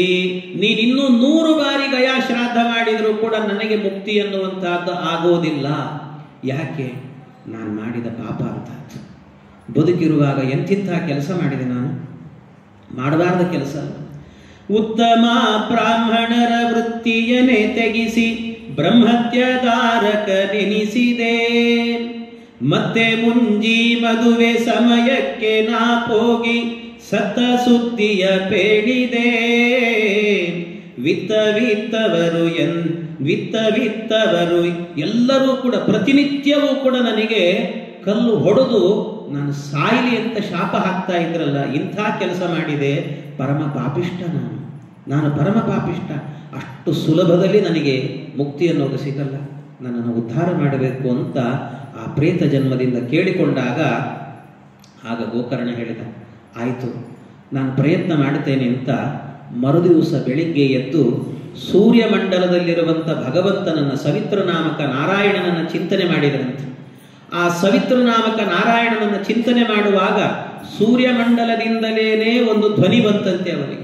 ಏನು ಧ್ವನಿ ಬಂತು ಅಂದರೆ, ನಿನ್ನಣ್ಣನಿಗೆ ಮುಕ್ತಿ ಆಗಬೇಕು ಅಂದರೆ ಶ್ರೀಮದ್ ಭಾಗವತಾನ್ ಮುಕ್ತಿ ಸತು ಗೀತ ಶುಕಾದಿಭಿ, ಆದ್ರಿಂದ ಸಪ್ತಾಹಂ ವಾಚನಂ ಕುರು. ಅದಕ್ಕೆ ಹೇಳಿದ್ರಂತೆ ಸೂರ್ಯಮಂಡಲದಿಂದ ಬಂದ ಧ್ವನಿ, ಶ್ರೀಮದ್ ಭಾಗವತಾನ್ ಮುಕ್ತಿ, ಭಾಗವತವನ್ನ ಸಪ್ತಾಹ ಕಾಲದಲ್ಲಿ ಯಾರಾದರೂ ಶ್ರವಣ ಮಾಡಿದರೆ, ಅದನ್ನು ಹೇಳಿದರೆ ಅವರಿಗೆ ಮುಕ್ತಿ ಆಗತ್ತೆ ಅಂತ ಹೇಳಿದರು. ಆಯಿತು ಅಂತ ತಾನು ವಿದ್ಯಾಪೀಠದಲ್ಲಿ ಅಧ್ಯಯನ ಮಾಡಿ ಬಂದಿದ್ದ ಗೋಕರ್ಣ ತಾನೇ ತನ್ನ ಮನೆಯಲ್ಲಿ, ತುಂಗಭದ್ರಾ ತೀರದಲ್ಲಿ ಅವನ ಮನೆ, ಅಲ್ಲಿ ತಾನೇ ಇದನ್ನು ಹೇಳಲಿಕ್ಕೆ ಶುರು ಮಾಡಿದ್ದ. ಭಾಗವತ ಹೇಳುವಾಗ ಅದನ್ನು ಒಬ್ಬರೇ ಕೇಳಬಾರ್ದಂತೆ. ಯಾಕೆಂದರೆ ಭಾಗವತ ಅನ್ನೋದನ್ನು ನಿಗಮ ಕಲ್ಪತರೋಹ ಗಲಿತಂ ಫಲಂ ಅಂತ ಹೇಳಿದ್ನಲ್ಲ. ಅಂದರೆ ಇದು ಕಲ್ಪವೃಕ್ಷದಲ್ಲಿ, ವೇದವೆಂಬ ಕಲ್ಪವೃಕ್ಷದಲ್ಲಿ ಬಿಟ್ಟ ಹಣ್ಣು. ಒಂದು ಸಿಹಿಯಾದ ಹಣ್ಣನ್ನು ತಿನ್ನುವಾಗ ಒಬ್ಬನೇ ತಿನ್ನಬಾರದಂತೆ, 10 ಜನಕ್ಕೆ ಹಂಚಿ ತಿನ್ನಬೇಕು ಅಂತ. ಏಕಸ್ವಾದು ನಭುಂಜೀತ ಅಂತ ಹೇಳ್ತಾರೆ. ಸ್ವಾದುವಾದ ಪದಾರ್ಥವನ್ನು ಒಬ್ಬನೇ ತಿನ್ನಬಾರದು, 10 ಜನರಿಗೆ ಕೊಟ್ಟು ಹಂಚಿ ತಿನ್ನಬೇಕಂತೆ. ನಾವೆಲ್ಲ ಹೇಗಿರ್ತೀವಿ ಅಂದರೆ, ಮನೆಯಲ್ಲಿ ಏನಾದರೂ ಒಂದು ಗೋಡಂಬಿ ಬರ್ಫಿ ಮಾಡಿಟ್ವಿ ಅಂತ ಆದರೆ ಎಲ್ಲ ಮನೆಯಲ್ಲಿ ಟೇಬಲ್ ಮೇಲೆ ಇಟ್ಕೊಂಡು ತಿಂತಾ ಇರ್ತೀವಿ. ಯಾರೋ ಫೋನ್ ಮಾಡ್ತಾರೆ, ನಾನು ನಿಮ್ಮ ಮನೆಗೆ ಬರ್ತಾ ಇದ್ದೀನಿ, ಅಯ್ಯೋ ಬಂದರೆ ಅವನಿಗೆ ಎರಡು ಕೊಡಬೇಕಾಗತ್ತೆ, ಒಳಗಿಡು ಅಂತ ಹೇಳ್ತೀವಿ ಮೊದಲು. ಏಕಸ್ವಾದು ನಭುಂಜೀತ, ಯಾವಾಗಲೂ ಹಂಚಿ ತಿನ್ನುವ ಬುದ್ಧಿ ಅನ್ನುವಂಥದ್ದಿರಬೇಕಂತೆ. ಅದರಿಂದ ಭಾಗವತ ಅನ್ನುವ ಹಣ್ಣಿದೆ ಅಲ್ವಾ, ಆ ಹಣ್ಣನ್ನು ತಿನ್ನುವಾಗ ಒಬ್ಬ ತಿನ್ನಬಾರದು, 10 ಜನಕ್ಕೆ ಹಂಚಿ ತಿನ್ನಬೇಕಿದನ್ನ ಅಂತ. ಅದಕ್ಕೋಸ್ಕರವಾಗಿ ಎಲ್ಲರನ್ನ ಕರೆದಂತೆ, ಬಂಧುಗಳನ್ನ, ಬಾಂಧವರನ್ನ ಎಲ್ಲರನ್ನೂ ಕರೆದು ಕೂಡಿಸಿ ತಾನೇ ಭಾಗವತ ಆರಂಭ ಮಾಡಿದ. ಅಲ್ಲಿಗೆ ಈ ಪ್ರೇತವೂ ಬಂತು. ಜಾಗ ಇರಲಿಲ್ಲ ಮುಂದೆ ಕೂಡ್ಲಿಕ್ಕೆ. ನೋಡಿತು, ಒಂದು ಬಿದಿರಿನ ಕೋಲಿತ್ತಂತೆ, ಅದಕ್ಕೆ 7 ಗಂಟುಗಳಿತ್ತು. ಅದರಲ್ಲಿ ಮೊದಲನೇ ಗಂಟಲ್ಲಿ ಹೋಗಿ ಕೂತ್ಕೊಳ್ತು. ಮೊದಲನೇ ಗಂಟಲ್ಲಿ ಕೂತ್ಕೊಂಡಾಗ ಆವತ್ತಿನ ದಿವಸದ ಭಾಗವತ ಮುಗೀತು ನೋಡಿ. ಇದ್ದಕ್ಕಿದ್ದಾಗೆ ಆ ಮೊದಲನೇ ಗಂಟು ಫಟ್ ಅಂತ ಹೊಡೀತು. ಎಲ್ರಿಗೂ ಆಶ್ಚರ್ಯ, ಏನೋ ವಿಚಿತ್ರ ನಡೀತಾ ಇದೆ ಅಂತ. ಮರುದಿವಸಕ್ಕೆ ಹೌಸ್ಫುಲ್ ಆಯ್ತಂತೆ. ಯಾಕೆ ಅಂದರೆ ನಮ್ಮ ಜನಕ್ಕೇನು ಅಂದರೆ, ಬರೀ ಗಣಪತಿನ ಅಥವಾ ರಾಯರನ್ನ ದರ್ಶನ ಮಾಡ್ರಿ ಬರ್ರಿ ಅಂದರೆ ಬರಲ್ಲ. ಅದೇ ಗಣಪತಿ ಇದ್ದಾನಂತೆ, ಹಾಲು ಕುಡಿತಾನಂತೆ ಮುಂದಿಟ್ರೆ ಅಂದ್ಬಿಟ್ರೆ ಕ್ಯೂ ನಿಂತು ಬಿಡ್ತಾರೆ ಜನ. ಕುತೂಹಲ ಇರಬೇಕು ಜನರಿಗೆ. ಅದಕ್ಕೆ ಕಟಿಗೆ ಹೊಡೆಯೋದೊಂದು ಕುತೂಹಲ ಬಂತಲ್ಲ, ಆ ಕುತೂಹಲದಿಂದ ಏನಾಗಿಬಿಡ್ತು, ಜನ ಜಾಸ್ತಿ ಆದರಂತೆ ಬರಲಿಕ್ಕೆ. ಆ ಜನ ಜಾಸ್ತಿ ಆಗಿ ನಿತ್ಯ ಬರ್ಲಿಕ್ಕೆ ಶುರು ಮಾಡಿದ್ರು. ಹಾಗೆ ಪ್ರತಿನಿತ್ಯವೂ ಕೂಡ ದ್ವಿತೀಯೇ ನಿತತಾ ಸಾಯಂ ದ್ವಿತೀಯ ಗ್ರಂಥಿ ಭೇದನಂ, ತೃತೀಯೇ ನಿತತಾ ಸಾಯಂ ತೃತೀಯ ಗ್ರಂಥಿ ಭೇದನಂ. ಹೀಗೆ ಒಂದೊಂದು ದಿವಸ ಒಂದೊಂದು ಗ್ರಂಥಿ ಹೊಡಿತಾ ಹೋಯ್ತಂತೆ. ಕೊನೇ ದಿವಸ ಆಗಬೇಕಾದ್ರೆ ಶ್ರೀಮದ್ ಭಾಗವತದ ಕೃಷ್ಣಾರ್ಪಣವನ್ನು ಹೇಳಿದ ಗೋಕರ್ಣ. ಅಷ್ಟು ಹೇಳಲಿಕ್ಕೆ ಪುರುಸೊತ್ತಿಲ್ಲ. 7ನೇ ದಿವಸದ ಗಂಟು ಒಡಿತು. ಅಲ್ಲಿ ತನಕಲೂ ಕೂಡ ಯಾರಿಗೂ ಕಾಣದೇ ಇದ್ದ ದುಂದುಕಾರಿ ದಿವ್ಯ ರೂಪದರೋ ದೇಹ ತುಳಸಿ ಧಾಮ ಮಂಡಿತ. ಅಲ್ಲಿಂದ ಹೊರಗೆ ಬಂದಂತೆ ದಿವ್ಯವಾದಂಥ ರೂಪ ಬಂದಿದೆ ಅವನಿಗೆ. ತುಳಸಿ ಮಾಲೆಯನ್ನು ಹಾಕಿಕೊಂಡಿದ್ದಾನಂತೆ, ಊರ್ಧ್ವ ಪುಂಡ್ರವನ್ನು ಧಾರಣೆ ಮಾಡಿದ್ದಾನಂತೆ. ಬಂದು ಹೇಳ್ತಾ ಇದ್ದಾನಂತೆ, ಭಾಗವತಕ್ಕೆ ಜಯವಾಗಲಿ, ಭಾಗವತಕ್ಕೆ ನಮೋ ನಮಃ, ಭಾಗವತ ಭಾಗವತ ಅಂತ ಕೊಂಡಾಡಿಬಿಟ್ಟನಂತೆ. ಶ್ರೀಮದ್ ಭಾಗವತ ಅನ್ನುವ ಪ್ರೇತ ಪೀಡಾ ವಿನಾಶಿನಿ, ನನ್ನ ಪ್ರೇತ ಜನ್ಮವನ್ನು ಪರಿಹಾರ ಮಾಡಿರುವಂಥ ದಿವ್ಯವಾದ ಗ್ರಂಥ ಇದು ಅಂತ ಭಾಗವತಕ್ಕೆ ಜೈಕಾರಗಳನ್ನು ಹಾಕಿದ್ದಂತೆ. ಹಾಕಿ ನಿಂತು ಬಹಳ ಸಂತೋಷದಿಂದ ನಿಂತಿರುವಾಗ ದೇವಲೋಕದಿಂದ ಒಂದು ಪುಷ್ಪಕ ವಿಮಾನ ಬಂತು. ಆ ಪುಷ್ಪಕ ವಿಮಾನ ಬಂದು ಹೇಳಿದರಂತೆ, ಎಷ್ಟು ಭಕ್ತಿಯಿಂದ ಕೇಳಿದಿಲ್ಲೋ ಭಾಗವತ ನೀನು ದುಂದುಕಾರಿ, ಎಷ್ಟು ಪಾಪ ಮಾಡಿದ್ದೀಯೋ ಅಷ್ಟೇ ಭಕ್ತಿಯಿಂದ ನೀನು ಭಾಗವತ ಕೇಳಿದ್ದಿ. ಆದ್ದರಿಂದ ನಿನ್ನ ಪಾಪಗಳೆಲ್ಲ ಹೋಯ್ತು, ಎಲ್ಲವೂ ಸುಟ್ಟು ಹೋಯ್ತು, ನಿನ್ನ ಪ್ರಾರಬ್ಧ ಸಂಚಿತ ಎಲ್ಲವೂ ಹೊಟ್ಟೋದು. ಈಗ ನೀನು ನಮ್ಮ ಜೊತೆಗೆ ಬರಬಹುದು ಅಂತ ದೇವಲೋಕದಲ್ಲಿ ನಿನಗೋಸ್ಕರ ಒಂದು ಸೀಟ್ ಬುಕ್ ಮಾಡಿಟ್ಟಿದ್ದೀವಿ, ನೀನು ಮಾತ್ರ ಕೂತ್ಕೊಳ್ಬೇಕಲ್ಲಿ, ಬಂದ್ಬಿಡು ನಮ್ಮ ಜೊತೆಗೆ ಅಂತ ಪುಷ್ಪಕ ವಿಮಾನದಲ್ಲಿ ಅವರನ್ನು ಕರೆದುಕೊಂಡು ಹೋಗರಂತೆ. ಅಲ್ಲಿಗೆ ಅವನ ಪ್ರಾರಬ್ಧವೂ ಮುಗಿದಿತ್ತಂತೆ. ಯಾಕೆಂದರೆ 2 ಸಂಚಿತ ಮತ್ತೊಂದು ಪ್ರಾರಬ್ಧ ಅಂತ. 2 ಸಂಚಿತ ಕರ್ಮ ಏನಿದೆ ಅಲ್ವಾ, ಪ್ರಾರಬ್ಧ ಮಾತ್ರ ಅನುಭವಿಸಲೇಬೇಕು. ಸಂಚಿತ ಏನಾದ್ರೂ ಇದ್ರೆ, ಪ್ರಾರಬ್ಧ ಅನುಭವಿಸಿದ ಮೇಲೆ ಮೋಕ್ಷ ಆಯಿತು ಅಂದರೆ ಸಂಚಿತ ತಾನೇ ಭಸ್ಮ ಆಗಿ ಹೋಗುತ್ತಂತ, ಅದು ಸುಟ್ಟು ಹೋಗುತ್ತೆ, ಅದೇನು ಕೆಲಸಕ್ಕೆ ಬರಲ್ಲ, ಹೋಗ್ಬಿಡುತ್ತದೆ ಅದು ಅಂತ. ಆದರೆ ಪ್ರಾರಬ್ಧ ಮಾತ್ರ ಬಿಡೋ ಹಾಗಿಲ್ಲ, ಅದನ್ನ ಅನುಭವಿಸಬೇಕಾಗ್ತದೆ. ಸ್ವಲ್ಪ ಪರ್ಸೆಂಟೇಜ್ ಹೆಚ್ಚು ಕಡಿಮೆ ಆಗ್ಬೋದು ಅಷ್ಟೇ, ಬಿಟ್ಟರೆ ಪ್ರಾರಬ್ಧ ಅನುಭವಿಸಲೇಬೇಕು ಅದನ್ನು. ಅದು ಯಾವ ರೀತಿ ಅಂದರೆ, ನಮ್ಮ ಗುರುಗಳು ಹೇಳ್ತಾ ಇದ್ರು, ಪೇಜಾವರ ಸ್ವಾಮಿಗಳು ಹೇಳೋರು ಏನಂದರೆ, ಅವರಿಗೆ ಅವ್ರ ಗುರುಗಳು ವಿದ್ಯಾಮಾನ್ಯ ತೀರ್ಥರು ಹೇಳ್ತಿದ್ರಂತೆ. ಅವರಿಗೆ ಯಾರು ಹೇಳಿದರು ಅಂದರೆ ಸತ್ಯಧ್ಯಾನ ತೀರ್ಥ ಶ್ರೀಪಾದರು ಹೇಳ್ತಿದ್ರಂತೆ. ಅವರಿಗೆ ಸತ್ಯಧ್ಯಾನ ತೀರ್ಥರು ಸಂಚಿತ ಮತ್ತು ಪ್ರಾರಬ್ಧ ಎರಡನ್ನು ಹೇಗೆ ಅರ್ಥ ಮಾಡ್ಕೊಳ್ಬೇಕು ಅನ್ನೋದನ್ನ ಬಹಳ ಸೊಗಸಾಗಿ ಲೌಕಿಕ ದೃಷ್ಟಾಂತ ಕೊಟ್ಟು ಹೇಳೋರು. ಈ ಯಾತ್ರೆಗೆ ಹೋಗ್ತಿರ್ತಾರಲ್ಲ, ಬದರಿ ಯಾತ್ರೆ, ಕಾಶಿ ಯಾತ್ರೆ ಅಂತೆಲ್ಲ ಹೋಗುವಾಗ ಏನು ಮಾಡ್ತಾರೆ ಅಂದರೆ, ಎಲ್ಲ ಮಡಿಯಲ್ಲಿ ಊಟ ಆಗಬೇಕು ಅಲ್ಲಲ್ಲಿ ಅಂತ ಹೇಳಿ ಎಲ್ಲ ಅಡಿಗೆ ಸಾಮಾನು ಅದು ಇದು ಎಲ್ಲ ಕಟ್ಕೊಂಡು ಹೋಗಿರ್ತಾರೆ. ಎಲ್ಲ ಕಟ್ಕೊಂಡು ಹೋದಾಗ ಅದರಲ್ಲಿ ಏನಾಗುತ್ತೆ, ಎಲ್ಲ ಅಡಿಗೆ ಮಾಡ್ತಾರೆ. ಅಡಿಗೆಲ್ಲ ಆದ ನಂತರ ಅಲ್ಲಲ್ಲಿ ಪದಾರ್ಥಗಳೇನಿರ್ತದೆ, ಪತ್ರದಲ್ಲಿ ಏನೋ ಪೇಪರಲ್ಲಿ ಅಲ್ಲಿ ಕಟ್ಕೊಂಡು ಹೋಗಿರ್ತಾರೆ. ಒಂದು ಸ್ವಲ್ಪ ಸಾಸಿವೆ ಅದು ಏನೋ ಚೂರು ಒಗ್ಗರಣೆ ಹಾಕಿರ್ತಾರೆ, ಆದರೂ ಒಂದು 4 ಕಾಳು ಸಾಸಿವೆ ಉಳಿದಿರ್ತದೆ ಪೇಪರಲ್ಲಿ, ಅದೆಲ್ಲ ಹಾಗೆ ಇರ್ತದೆ. ಆಮೇಲೆ ಏನು ಅಡಿಗೆ ಪದಾರ್ಥಗಳೇನು ಗೋಡಂಬಿ ದ್ರಾಕ್ಷಿ ಎಲ್ಲ ಏನೇನು ತಂದಿರ್ತಾರೆ ಎಲ್ಲ ಹಾಗೆ ಇರ್ತದಂತೆ.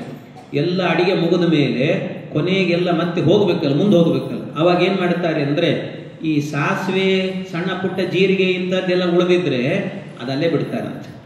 ಆದರೆ ಅಕಸ್ಮಾತ್ ಏನಾದರೂ ಗೋಡಂಬಿ, ಬಾದಾಮಿ, ದ್ರಾಕ್ಷಿ ಇದ್ರೆ 2 ಕಾಳಿದ್ರು ಪಟ್ನ ಕಟ್ಕೊಂಡು ಹೋಗ್ತಿರ್ತಾರಂತ, ಅದನ್ನು ಮತ್ತೆ ಬಿಡೋದಿಲ್ಲ ಅಂತ. ಅಂದರೆ ಈ ಗೋಡಂಬಿ, ದ್ರಾಕ್ಷಿ, ಬಾದಾಮಿ ಎಲ್ಲ ಇದು ಪ್ರಾರಬ್ಧ ಇದ್ದ ಹಾಗೆ, ಅದು ನಮ್ಮ ಜೊತೆಗೆ ಬರಬೇಕಂತ. ಈ ಸಾಸಿವೆ ಇದೆಯಲ್ಲ, ಅದು ಬರುವುದಿಲ್ಲ, ಹೋಯ್ತು ಬಿಡು ಅಂತ ಅಂದ್ಕೊಂಡು ಹೋಗಿಬಿಡ್ತಾರೆ. ಹಾಗೆ ಅದು ಸುಮ್ಮನೆ ಒಂದು ಲೌಕಿಕ ಸತ್ಯಧ್ಯಾನ ತೀರ್ಥ ಶ್ರೀಪಾದರು ಕೊಡ್ತಾ ಇದ್ದ ಒಂದು ದೃಷ್ಟಾಂತ ಇದು ಅಂತ, ಈ ರೀತಿ ಹೇಳ್ತಿದ್ರು ಅಂತ ನಮ್ಮ ಗುರುಗಳು ಹೇಳ್ತಿದ್ದ ಹಾಗೆ. ಹಾಗೆ ಅದೆಲ್ಲವೂ ಕೂಡ ಹೋಯ್ತು. ದುಂದುಕಾರಿಗೆ ಹೋದ ಮೋಕ್ಷಕ್ಕೆ. ಅವನು ಹೋದ ಕೂಡಲೇ ಅಲ್ಲಿದ್ದ ಜನರೆಲ್ಲ ಕೇಳಿದ್ರಂತೆ, ಗೋಕರ್ಣ, ಏನು ವಿಚಿತ್ರನೋ ಇದು, ನೀನು ಹೇಳಿದ ಭಾಗವತವನ್ನ ಬರೀ ದುಂದುಕಾರಿ ಮಾತ್ರ ಕೇಳಿದ್ದಲ್ಲ, ನಾವೆಲ್ಲ ಭಾಗವತ ಕೇಳಿದ್ದೀವಿ. ಆದರೆ ದೇವಲೋಕದಿಂದ ಬಂದ ವಿಮಾನ ಆ ದುಂದುಕಾರಿಯನ್ನು ಮಾತ್ರ ಕರ್ಕೊಂಡು ಹೋದ್ರು, ನಮ್ಮನ್ನು ಯಾಕೋ ಇಲ್ಲೇ ಬಿಟ್ಟು ಹೋದ್ರಲ್ಲ. ಅದಕ್ಕೆ ಅವ್ರು ಹೇಳಿದ್ರಂತೆ, ಗೋಕರ್ಣ ಹೇಳಿದ್ನಂತೆ, ಇಲ್ಲ, ನೀವು ಭಾಗವತ ಕೇಳಿದ್ದೀರಿ, ಅವನು ಭಾಗವತ ಕೇಳಿದ್ದಾನೆ, ಇಷ್ಟೇ ವ್ಯತ್ಯಾಸ. ಏನು ಅಂದರೆ, ಅವನು ಭಾಗವತವನ್ನು ಬಹಳ ಭಕ್ತಿ ಶ್ರದ್ಧೆಯಿಂದ ಕೇಳಿದ, ಶ್ರದ್ಧಾ ಭಕ್ತಿಯಿಂದ ಕೇಳಿದ್ರಿಂದ ಹೋದ. ಇಲ್ಲ, ನಾವು ಹಾಗೆ ಅಲ್ಲ, ನೀವು ಹಂಗೆ ಕೇಳಿಲ್ಲ.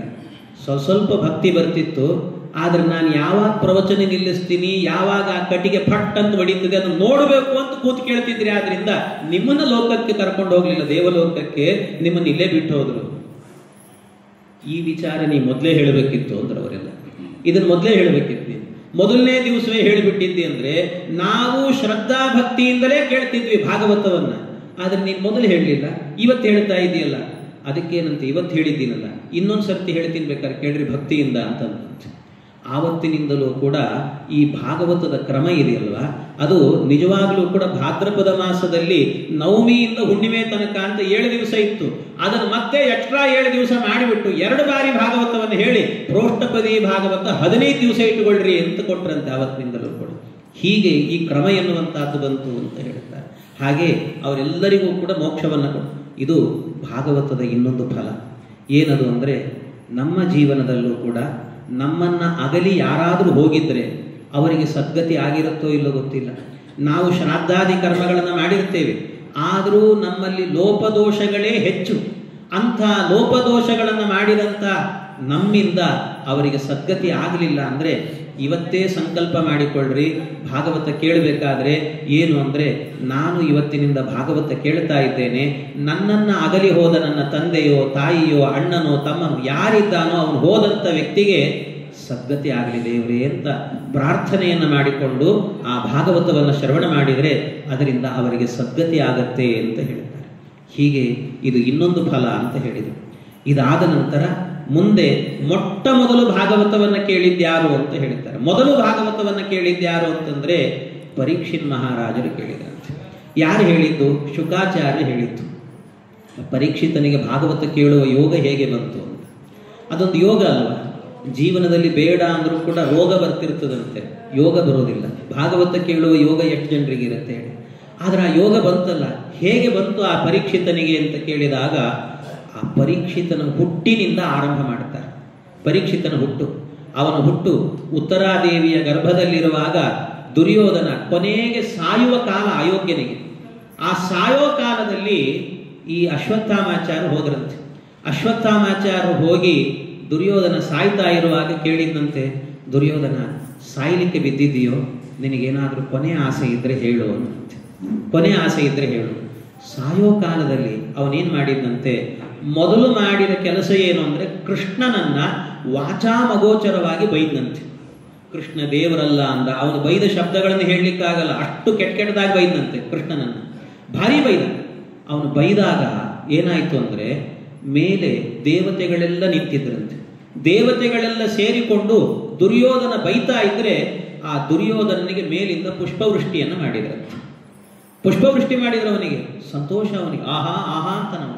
ಯಾಕೆಂದ್ರೆ ನಾನು ಹೇಳಿದ್ದಕ್ಕೆ ಸಂತೋಷ ಆಗಿದೆ ದೇವತೆಗಳಿಗೆ, ಆದ್ರಿಂದ ಕೃಷ್ಣನ ಬೈದದ್ದು ದೇವತೆಗಳು ಒಪ್ಪಿದ್ದಾರೆ, ಆದ್ರಿಂದ ನನಗೆ ಪುಷ್ಪವೃಷ್ಟಿ ಮಾಡಿದ್ರು ಅಂತ ಸಂತೋಷ ಪಡ್ತಾನ.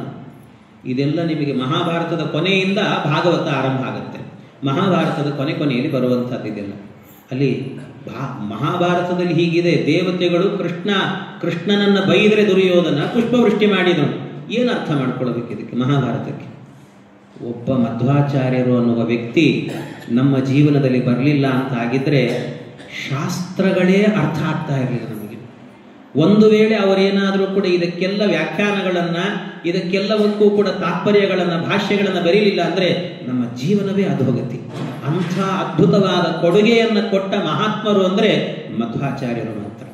ಶ್ರೀಮದ್ ಆಚಾರ್ಯರು ಹೇಳ್ತಾರೆ, ಇದರ ಅಭಿಪ್ರಾಯ ಏನು ಅಂದರೆ, ದುರ್ಯೋಧನ ಬೈದ, ದೇವತೆಗಳು ಪುಷ್ಪವೃಷ್ಟಿ ಮಾಡಿದರು, ಅದೂ ಸತ್ಯ ಅಂದರೆ ಅವನು ಹೇಳಿದ್ದು ಸರಿನಾ ಅಂದರೆ ಅಲ್ಲ.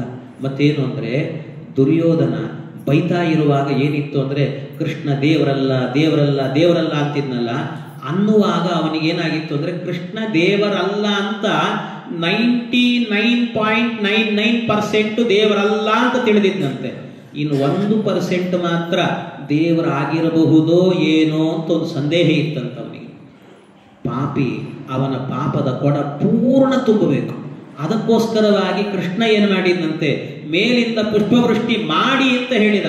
ಅವರೆಲ್ಲ ಮಾಡಿದರು. ಈ ದುರ್ಯೋಧನಿಗೆ ಇನ್ನೊಂದು % ಇತ್ತಲ್ಲ, ದೇವರು ಇದ್ದಾನೋ ಏನೋ ಅಂತ ಅನಿಸಿತ್ತಲ್ಲ, ಆ % ಹೋಯ್ತು ಅವನಿಗೆ. ದೇವತೆಗಳೇ ಪುಷ್ಪವೃಷ್ಟಿ ಮಾಡಿದ್ದಾರೆ ಅಂದ್ರೆ ನಾ ತಿಳಿದದ್ದೇ ಸತ್ಯ ಅಂತ ತಿಳ್ಕೊಂಡ. ಸಾಯೋ ಕಾಲದಲ್ಲಿ ಕೃಷ್ಣ ದೇವರಲ್ಲ ಅಂದ, ಅಂಧತಮಸ್ಸಿಗೆ ಹೋಗಿ ಬಿದ್ದವನು ಅಯೋಗ್ಯ. ಆದರೆ ಸಾಯೋಕ್ಕಿಂತ ಮೊದಲು ಏನು ಮಾಡಿದ್ದಂತೆ, 2 ಮಾತು ಹೇಳಿದ್ದಂತೆ. ಅಶ್ವತ್ಥಾಮಾಚಾರ್ಯ ಕೇಳಿದ್ರಲ್ಲ, ಏನು ನಿನ್ನ ಕೊನೆಯ ಆಸೆ ಏನು? 2 ಆಸೆ ನನಗೆ ಎಂದವನು. ಏನದು ಅಂದರೆ, ಒಂದು, ಪಾಂಡವರ ವಂಶ ನಿರ್ವಂಶ ಆಗಬೇಕು, ಅವರ ವಂಶದಲ್ಲಿ ಯಾರೂ ಬದುಕಬಾರದು. ಇನ್ನೊಂದು, ನನ್ನ ಹೆಂಡತಿ ಭಾನುಮತಿ ಇದ್ದಾಳಲ್ಲ, ಅವಳಲ್ಲಿ ನಿನ್ನಿಂದ ಸಂತಾನ ಮುಂದುವರಿಯಬೇಕು. ಎಂಥ ನೀಚವಾದ ಆಲೋಚನೆ! ಸಾಯುವಾಗಲೂ ಕೂಡ ಅವನಿಗೆ ಪರಮದುಷ್ಟ ಅಂದರೆ ಕಲಿ ಸ್ವರೂಪ ಅವನ ಅಯೋಗ್ಯ. ಅಂಥ ಒಬ್ಬ ಅಯೋಗ್ಯ ಈ ಮಾತು ಹೇಳಿದಾಗ ಅಶ್ವತ್ಥಾಮಾಚಾರ್ಯರು ಆಯಿತು ಅಂತ ಮಾತು ಕೊಟ್ಟರು. ಒಂದು, ಭಾನುಮತಿಯಲ್ಲಿ ಮಕ್ಕಳನ್ನು ಪಡೀಲಿಲ್ಲ, ಆದರೆ ಆಯಿತು ಅಂತ ಮಾತು ಕೊಟ್ಟರಲ್ಲ, ಅಲ್ಲೇ ಬ್ರಹ್ಮಚರ್ಯ ಕಳೆದು ಹೋಯ್ತು ಅವ್ರದ್ದು ಅಂತ. ಹಾಗೆ ಅಂತೂ ಬಂದರು. ಬಂದಾದ ನಂತರ ಏಕಾಂತದಲ್ಲಿ ಶಿಬಿರದಲ್ಲಿ ಮಲಗಿದಂಥ ಉಪಪಾಂಡವರ ತಲೆಯನ್ನು ಕಡಿದುಕೊಂಡು ಹೋಗ್ತಾರೆ. ತಲೆಯನ್ನು ಕಡಿದುಕೊಂಡು ಹೋಗಿ ದುರ್ಯೋಧನನಿಗೆ ತೋರಿಸುವಾಗ ಹಾಹಾ ಹಾಹಾ ಅಂತ ಹೇಳಿಕೊಂಡು ಸತ್ತನಂತೆ ಅಯೋಗ್ಯ. ಹೀಗೆ ಸತ್ತನಲ್ವ. ಆಮೇಲೆ ಈ ಅಶ್ವತ್ಥಾಮಾಚಾರ್ಯರನ್ನ ಅರ್ಜುನ ಭೀಮ ಹೋಗಿ ಹಿಡಿದು ಎಳೆದು ಬರ್ತಾರೆ. ಎಳ್ಕೊಂಡು ಬಂದು ದ್ರೌಪದಿ ದೇವಿಯರ ಪಾದದ ಬುಡಕ್ಕೆ ಹಾಕಿದಾಗ, ಈಗಲೇ ಹೇಳಿ ಈ ಪಾಪಿಯನ್ನು ಕೊಂದು ಬಿಡುತ್ತೇನೆ ಅಂತ ಅರ್ಜುನ ಹೇಳುವಾಗ, ತಾಯಿ ದ್ರೌಪದಿ ದೇವಿಯರು ಹೇಳುವಂಥ ಮಾತು ಎಂಥ ಅದ್ಭುತವಾದ ಮಾತು ಅಂದರೆ, ತಾಯಿ ಹೇಳ್ತಾಳೆ, ದ್ರೌಪದಿ ಬೇಡ, ಇವನನ್ನು ಕೊಲ್ಲಬೇಡಿ, ಗುರುಪುತ್ರ ಕೊಲ್ಲಬೇಡಿ. ಅಷ್ಟೇ ಅಲ್ಲ, ಈಗಾಗಲೇ ನಾನು ಮಕ್ಕಳನ್ನು ಕಳೆದುಕೊಂಡಿದ್ದೀನಿ. ಮಕ್ಕಳನ್ನು ಕಳೆದುಕೊಂಡಾಗ ತಾಯಿಯ ಅಂತಃಕರಣಕ್ಕೆ, ತಾಯಿಯ ಕರಳಿಗೆ ಎಷ್ಟು ನೋವಾಗುತ್ತೆ ಅಂತ ನಾನು ಅನುಭವಿಸಿದ್ದೇನೆ. ಆದ್ದರಿಂದ ಈ ಅನುಭವ ನಮ್ಮ ಗುರುಪತ್ನಿಯಾಗಿರುವಂಥ ಕೃಪಿ ಇದ್ದಾಳಲ್ಲ, ಅವಳಿಗಾಗಬಾರದು. ಅದಕ್ಕೋಸ್ಕರವಾಗಿ ಕೊಲ್ಲಬೇಡಿ, ಮಗುವನ್ನು ಬಿಟ್ಟುಬಿಡಿ ಅಂತ. ಈ ಕಾರುಣ್ಯ ಯಾರಿಗಿರುತ್ತೆ ಸ್ವಾಮಿ? ಯಾರಿಗಿರುತ್ತೆ ಹೇಳಿ? ತಾಯಿಯಾದಂಥ ದ್ರೌಪದಿ ದೇವಿಯರಿಗೆ, ಭಾರತೀ ದೇವಿಯರಿಗೆ ಬಿಟ್ಟರೆ ಇನ್ಯಾರಿಗಿರುತ್ತೆ? ಎಂಥ ಕ್ಷಮಾಗುಣ ಅವರದ್ದು ಅಂದರೆ ಅತ್ಯಂತ ಕ್ಷಮಾಗುಣ. ಒಂದು ವಾಯುದೇವರಲ್ಲಿ, ಇನ್ನೊಂದು ಭಾರತೀ ದೇವಿಯರಲ್ಲಿ ಈ ಕ್ಷಮಾಗುಣವನ್ನು ಕಾಣಲಿಕ್ಕೆ ಸಾಧ್ಯ. ವಾಯುದೇವ್, ಇದು ನಾನೀಗ ಹೇಳಿದ್ದು ನಿಮಗೆ ಭಾರತೀ ದೇವಿಯರು. ವಾಯುದೇವರ ಕ್ಷಮಾಗುಣ ಎಂಥದ್ದು ಗೊತ್ತಾ? ಅವರು ಎಷ್ಟು ಕ್ಷಮೆ ಮಾಡ್ತಾರೆ ಅಂದರೆ, ನೀವು ಜಗತ್ತಿನಲ್ಲಿ ಅಕ್ಕಪಕ್ಕದಲ್ಲೇ ನೋಡಿರ್ಬೇಕಾದ್ರೆ ಎಷ್ಟೋ ಜನ ವಾಯುದೇವರು ಜೀವೋತ್ತಮರಲ್ಲ ಅಂತ ಬೈಯೋರಿರ್ತಾರೋ ಇಲ್ಲ ಹೇಳಿ. ವಾಯು ಜೀವೋತ್ತಮ ಅಲ್ಲ ಅಂತಾರೆ, ವಾಯು ಅನ್ನೋ ಒಬ್ಬ ವ್ಯಕ್ತಿನೇ ಇಲ್ಲ ಅಂತಾರೆ, ನಾಸ್ತಿಕರಿದ್ದಾರೆ, ಎಷ್ಟೋ ಜನ ಇದ್ದಾರೆ. ಆದರೆ ಇಷ್ಟರ್ಥ ಮಾಡಿಕೊಡ್ರಿ, ವಾಯುದೇವರ ಕ್ಷಮಾಗುಣ ಎಂಥದ್ದು ಅಂದರೆ, ವಾಯುದೇವರನ್ನೇ ಬೈತಿರ್ತಾರಲ್ಲ, ಆ ಬೈಯುವವರ ಕೈಯಿಂದಲೂ ಉಸಿರಾಡಿಸ್ತಾರಲ್ಲ ಅವರು. ಇದಕ್ಕಿಂತ ಕಾರುಣ್ಯ ಇನ್ನೇನು ಬೇಕು? ಬೈಯುವವರನ್ನು ಉಸಿರಾಡಿಸ್ತಿದಾರಲ್ಲ, ಬದುಕಿಸಿದ್ದಾರಲ್ಲ, ಇದೇ ಅಲ್ವಾ ಕಾರುಣ್ಯ ಅಂದರೆ. ಹಾಗಾಗಿ ಅಂಥ ಕರುಣಾಮಯಿಗಳು ದ್ರೌಪದಿ ದೇವಿಯರು ಬೇಡ, ಬಿಟ್ಟು ಕಳಿಸಿ ಅಂತಂದರು. ಆದರೂ ಬಿಡಲಿಲ್ಲ. ಗರ್ಭದಲ್ಲಿರುವಂಥ ಕೂಸನ್ನು ಸಂಹಾರ ಮಾಡ್ತೇನೆ ಅಂತ ಆ ಗರ್ಭದ ಕೂಸಿನ ಮೇಲೆ ಬಾಣಪ್ರಯೋಗ ಮಾಡಲಿಕ್ಕೆ ಹೋದರೆ ಕೃಷ್ಣ ಬಂದು ತಡೆದ. ಕೃಷ್ಣ ತಡೆದಾಗ ಆಗ ಅವರು ಹೇಳಿದ, ಇಲ್ಲ ನಾನು ನಿಲ್ಲಿಸಲ್ಲ, ಕೊಲ್ತೇನೆ ಅಂದರೆ ಕೃಷ್ಣ ಹೇಳಿದ, ಆ ಮಗುವನ್ನು ನಾನು ರಕ್ಷಣೆ ಮಾಡ್ತೇನೆ ಅಂತ ಗರ್ಭದಲ್ಲಿರುವಾಗಲೇ ಸುತ್ತಲೂ ಸಂಚಾರವನ್ನು ಮಾಡಿ ಭಗವಂತ ಮಗುವನ್ನು ರಕ್ಷಣೆ ಮಾಡಿದ. ಇನ್ನೇನು ಪ್ರಸವದ ಕಾಲ ಅನ್ನುವಾಗ ಕೃಷ್ಣ ಹೊರಗೆ ಬಂದಾಗ ಅಶ್ವತ್ಥಾಮಾಚಾರ್ಯರು ಬಾಣಪ್ರಯೋಗ ಮಾಡಿದರು. ಮಗು ಹುಟ್ಟಿತು, ಸತ್ತ ಮಗು ಹುಟ್ಟಿತು, ಸತ್ತೇ ಹೋಯಿತು ಕೂಸು. ಎಲ್ಲರೂ ಬಂದು ನಿಂತಿದ್ದಾರೆ. ವೈದ್ಯರಿದ್ದಾರೆ, ದೊಡ್ಡ ದೊಡ್ಡ ವೈದ್ಯರು ಬಂದಿದ್ದಾರೆ, ಸರ್ಜನ್ಗಳು ಬಂದಿದ್ದಾರೆ, ಚಿಲ್ಡ್ರನ್ ಸ್ಪೆಷಲಿಸ್ಟ್ಗಳು ಬಂದಿದ್ದಾರೆ, ಎಲ್ಲರೂ ಬಂದಿದ್ದಾರೆ. ಏನು ಮಾಡಬೇಕು? ನಾವೇನಾದರೂ ಮಗು ಬದುಕಿದ್ರೆ ಏನಾದರೂ ಮಾಡ್ತೀವಿ, ಸತ್ತ ಮೇಲೆ ಏನೂ ಮಾಡ್ಲಿಕ್ಕಾಗಲ್ಲ. ಎಲ್ಲ ಕೈ ಚೆಲ್ಲಿ ಕೂತರು. ದೇವದೇವ ಜಗನ್ನಾಥ, ಭಗವಂತನನ್ನ ಕೂಗಿ ಕರೀತಾಳೆ ಉತ್ತರಾದೇವಿ. ಸ್ವಾಮಿ ಭಗವಂತ ಎಲ್ಲಿದ್ದೀಯೋ, ನನ್ನ ಮಗುವನ್ನು ರಕ್ಷಣೆ ಮಾಡುವಂತ ಗಟ್ಟಿಯಾಗಿ ಕೂಗಿ ಕರೆದಾಗ ಭಗವಂತ ಬಂದ. ಕೃಷ್ಣ ಬಂದು ನಿಂತು ಹೇಳಿದಂತೆ ಎಲ್ಲ ಜನ ನೋಡ್ತಿದ್ರು. ನೋಡುವಾಗ ಕೃಷ್ಣ ಹೇಳಿದ, ಈ ಮಗುವನ್ನು ನಾನು ಬದುಕಿಸ್ತೀನಿ ಅಂತ. ಎಲ್ರಿಗೂ ಆಶ್ಚರ್ಯ, ಸತ್ ಮಗುವನ್ನು ಬದುಕಿಸೋದಂದ್ರೆ ಏನಿದು ವಿಚಿತ್ರ ಅಂತ. ಎಷ್ಟು ಗುಂಡಿಗೆ ಇರಬೇಕು. ಕೃಷ್ಣ ಹೇಳಿದ, ನಾ ಬದುಕಿಸ್ತೀನಿ ಅಂತ. ಹೆಂಗೋ ಅಂದ್ರು, ನಾ ಮಾಡ್ತೀನಿ, ಹೆಂಗೆ ನೋಡ್ರಿ ಅಂತ ಕೃಷ್ಣ ಹೇಳಿದಂತೆ ಆ ಮಗುವಿನ ಹತ್ತಿರಕ್ಕೆ ಬಂದು ಆ ಮಗುವಿನ ಎದೆ ಮೇಲೆ ಕೈಯನ್ನು ಇಟ್ಟು ಹೇಳಿದಂತೆ, ನಾನು ನನ್ನ ಇಡೀ ಜೀವನದಲ್ಲಿ ಒಬ್ಬರ ಮನೆಗೂ ಹೋಗಿ ಬೆಣ್ಣೆ ಕಳ್ಳತನ ಮಾಡಿಲ್ಲ. ನಾನು ಪರಸ್ತ್ರೀಯರ ವಸ್ತ್ರಗಳನ್ನು ಅಪಹರಣ ಮಾಡಿಲ್ಲ. ನಾನು ಕಳ್ಳ ಅಲ್ಲ, ನಾನು ಸುಳ್ಳ ಅಲ್ಲ, ನಾನು ಚೋರ ಅಲ್ಲ, ನಾನು ಜಾರ ಅಲ್ಲ. ನಾನು ಹೇಳಿದ ಮಾತು ಸತ್ಯವಾಗಿದ್ರೆ ಈ ಮಗು ಬದುಕಲಿ ಅನ್ನಂತೆ. ಇಷ್ಟು ಹೇಳಲಿಕ್ಕೆ ಪುರುಸೊತ್ತಿಲ್ಲ. ಆ ಮಗು ಕುಯ್ ಅಂತ ಶಬ್ದ ಶೋಯ ಮಾಡಿಬಿಡ್ತಾನೆ, ಬದುಕಿಬಿಡ್ತು ಮಗು. ಏನು ಆಶ್ಚರ್ಯ ಅಂತೀರಿ, ಏನು ಆಶ್ಚರ್ಯ, ಅದ್ಭುತ ಅಂದರೆ ಅದ್ಭುತ. ಪಕ್ಕದಲ್ಲೇನೆ ಒಬ್ಬ ಕೃಷ್ಣನ ಬಾಲ್ಯ ಸ್ನೇಹಿತ ಇದ್ದಂತೆ. ಆ ಬಾಲ್ಯ ಸ್ನೇಹಿತ ಓಡಿ ಬಂದು ಕೃಷ್ಣನ ಕೈ ಹಿಡ್ಕೊಂಡು ಆ ಕಡೆಗೆ ದರದರ ಅಂತ ಎಳ್ಕೊಂಡು ಹೋದ. ಕೇಳಿದಂತೆ ಕೃಷ್ಣನ, ಕೃಷ್ಣ ಏನು ಹೇಳಿದೆ ನೀನು? ಯಾಕೆ ಅಂದರೆ ನೀನು ಏನು ಹೇಳ್ತಾ ಇದ್ದೀ, ಚಿಕ್ಕವನಿದ್ದಾಗಲಿಂದಲೂ ಕೂಡ ಒಂದು ದಿವಸವೂ ಕೂಡ ಇನ್ನೊಬ್ಬರ ಮನೆಗೆ ಹೋಗಿ ಬೆಣ್ಣೆ ಕಳ್ಳತನ ಮಾಡಿಲ್ಲ ಅಂದಿ. ಮಗು ಬೇರೆ ಬದುಕ್ತಲ್ಲೋ. ಆದರೆ ನೀನು ಕಳ್ಳತನ ಮಾಡುವಾಗ ನಿನ್ನ ಜೊತೆಗೆ ನಾನು ಬಂದಿ, ನೀನು ಇಬ್ಬರು ಸೇರೇ ಕಳ್ಳತನ ಮಾಡೀವಿ, ಆದರೂ ಮಗು ಬದುಕಿದೆಯಲ್ಲೋ, ಹೇಗಿದು ಅಂತ ಕೇಳಿದ. ಅದಕ್ಕೆ ಕೃಷ್ಣ ಹೇಳಿದ, ನೋಡು, ನಾನು ಪ್ರತಿಜ್ಞೆ ಮಾಡಿದ್ದೀನಿ ಅಂತ ಮತ್ತೆ ನೀ ಮಾಡ್ಲಿಕ್ಕೆ ಹೋಗಬೇಡ, ಬದುಕಿದ್ದು ಸತ್ತು ಹೋಗ್ತದ ಆಮೇಲೆ ಅಂತ. ನಾ ಮಾಡಬಹುದು. ಏನು ಹಾಗಾದರೆ ಕೃಷ್ಣನ ಅಭಿಪ್ರಾಯ ಏನು? ಹಾಗಾದರೆ ಕೃಷ್ಣನ ಅಭಿಪ್ರಾಯ ಏನು ಅಂದರೆ ಭಗವಂತ ಮಾಡಬಹುದು. ಯಾಕೆ? ಇಡೀ ಜಗತ್ತೇ ಭಗವಂತನ ಮನೆ. ನಮ್ಮ ಮನೆಯಲ್ಲಿ ನಮ್ಮ ಗಾಡ್ರೇಜಲ್ಲಿ 10 ರೂಪಾಯಿ ತೆಗೆದ್ರೆ ಯಾರಾದರೂ ಕಳ್ಳ ಅಂತಾರೆ?